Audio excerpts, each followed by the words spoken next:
Welcome to the Marketing Revolution podcast. This is the underground movement of savage marketers from all over the world.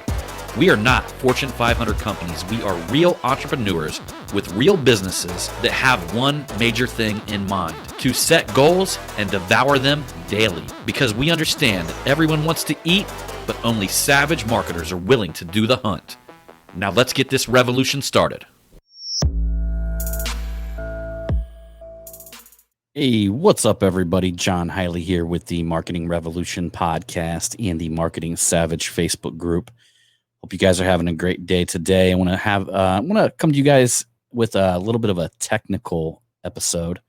We can call it a tactical episode. I want to talk about Google Maps, and one of the reasons why is because over time, man, I have made so much money off of Google Maps. Many of you guys know that I own a service company. Automotive service company, and for the longest time before I've had several shops now, but for the longest time we were a mobile based company, and we would do things like chase catastrophic hailstorms that were within probably about 100-mile radius of my location here in Centerville, Ohio, and we would also do mobile repair in somewhere in the neighborhood of, I would say, probably a 50-mile radius, where we would actually go to people's homes. We would go to their work location. We would also do repair work at different type of automotive, whether it was automotive dealerships, whether it was automotive body shops. We would actually we had mobile units that we would send out and do repair work in all of these different places. A lot of that early on was fueled from Google Maps.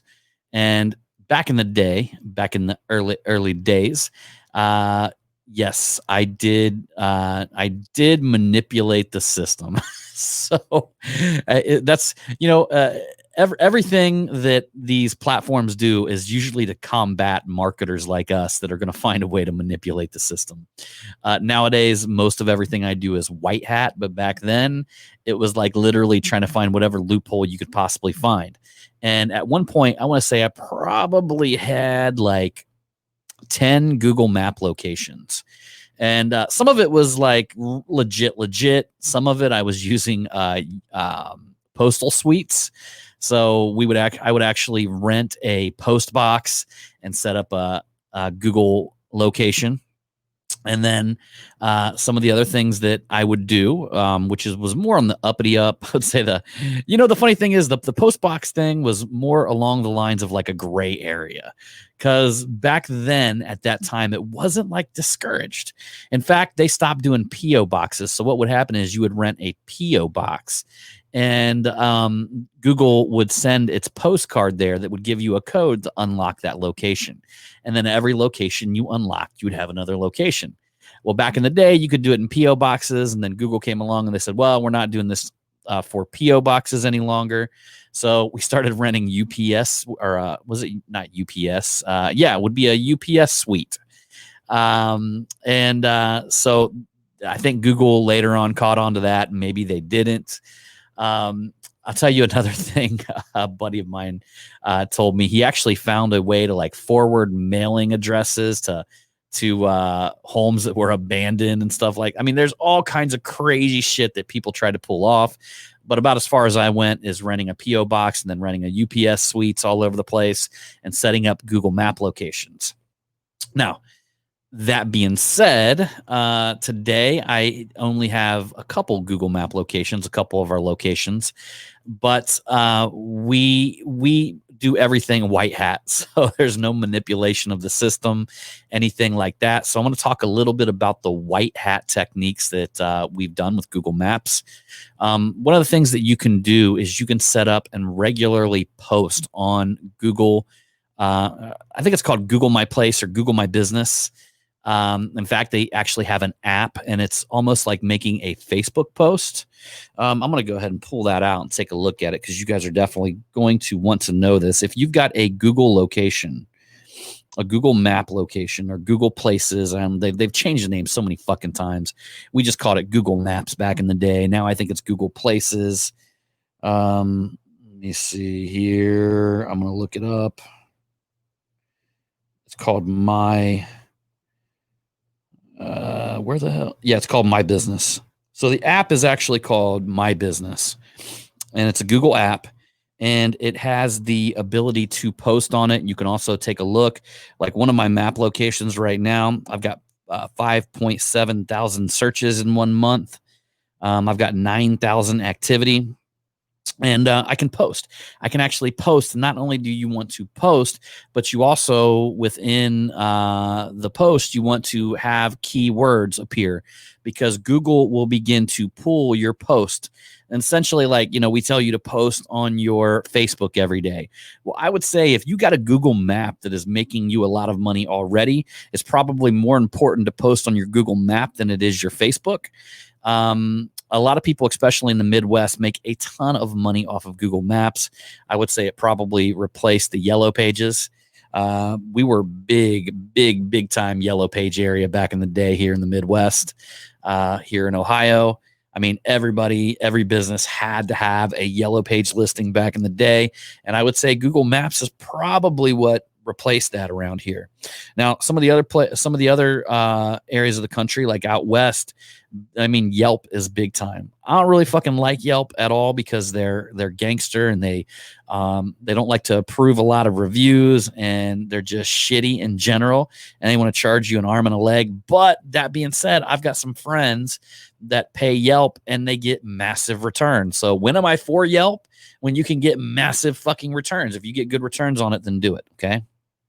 So I'm just kind of glad personally they haven't caught on here, because Google Maps is the thing.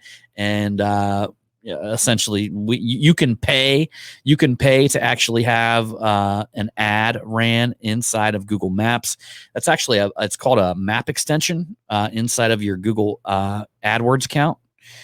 But that will actually literally boost your Google map to the top of your specific area based on keywords. And then what they do is they charge you, though, if somebody opens it. So literally, it really doesn't matter. Like if somebody clicks on your website, they just charge you if somebody opens it. So that's the little loophole there. So Google's going to kind of get you on that. But that being said, it's one of the things mainly you want to post on it. You want to make sure that your keywords are optimized inside of your map. So if you actually have this My Place app, you can go in there and you can check out your profile, and you can edit that location, and you can add different keywords. You can also add offers. You can add events. All of that stuff matters. Like all of that stuff matters. I mean, every time I do an offer, I get tons of people that look at it and respond to it and contact us on it. Every time there's been several times where we've done post, and Google will literally pull from the keywords inside of that post, and I'll see our map sitting up number one because they pulled some keywords from a post that we did. You should try to post on it every day, like take a picture, do something, post something on it. Another thing that you want to make sure that you have properly is you want to have your website linked to that Google map location where people can click on it and go to your website. But more importantly, Google will actually two things Google will do, because they know you got a map location. If you got a lot of reviews, they'll actually give your website some more juice, some more SEO juice. So meaning that, Google connects that you're a legit business. Google connects that you've got some 5-star ratings on your map. They're going to connect that to your website, and then they're going to begin giving you a higher ranking on Google search for your website. It's number one. The second thing, it works kind of in reverse. Google will actually pull from your website keywords that are in there that you may not have the ability to, pack all these keywords inside of your Google map location, but they will pull keywords from your website. So if you got original written copy, and if you've got blogs in there, one of my websites, I got like 50 some blogs, and I see Google Maps pulling from random blogs here and there that I specifically set up for local keywords. Okay. So, I could go deep, and I could go for an entire, probably a 1-hour podcast on Google Maps, everything that you need to do. But I just want you guys to be aware. So here's some of the key things, the key takeaways. Post on your Google Maps every day. Make sure your website's connected to it. Make sure that you've got your keyword set up on the back end. And whenever you write your post, you want to make sure that you have keywords inside of the copywriting in the post. Now, you don't have to write a book. You literally can do 2 lines. For instance, if I owned a carpet cleaning company, I would say, John's Carpet Cleaning Company servicing Centerville, Ohio. That's fine.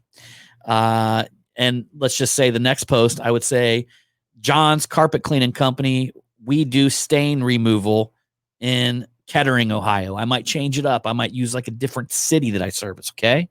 So you guys getting the point? You want to take any type of keyword people would search for your service locally, and you want to tie in that keyword with your service with a location. Okay. So that's key. So if you guys are local and you have a Google map location, you want to make sure that you're tying all of that stuff in. And essentially, it's pretty much the same thing you want to do with your blog. So I told you earlier that Google will pull from your blogs and actually begin ranking your map location higher based off of the data that it gets from your website. The same way you want to do blogs. So if you want to make sure you got a good blogging platform, because you could literally put up a photo on a blog of something that you did. Let's just say you're an HVAC company and you put up a picture of a brand new furnace that you just installed. You would want to basically do the exact same thing.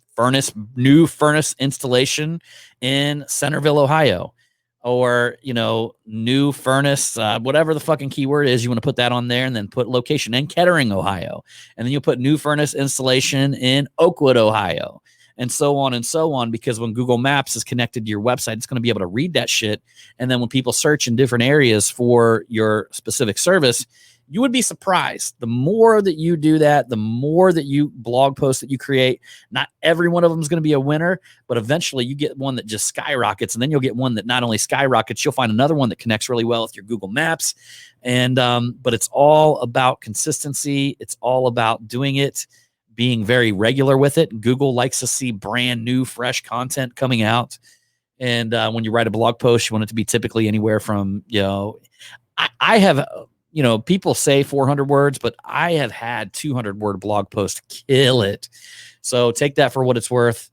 That being said, guys, the proof's in the pudding. So if a 200-word blog post works, then it works. Okay. So anyhow, y'all, I appreciate you for coming along on this Marketing Savage podcast. And I just fucked up. Marketing Revolution podcast. Man, it's been a crazy day today, guys. It's literally 4:53. I'm trying to finish my day, trying to go get lunch, trying to cram in all kinds of stuff. So, hey, you know what? I appreciate each and every one of you. Thank you for coming along, and I'm going to see you on the next one.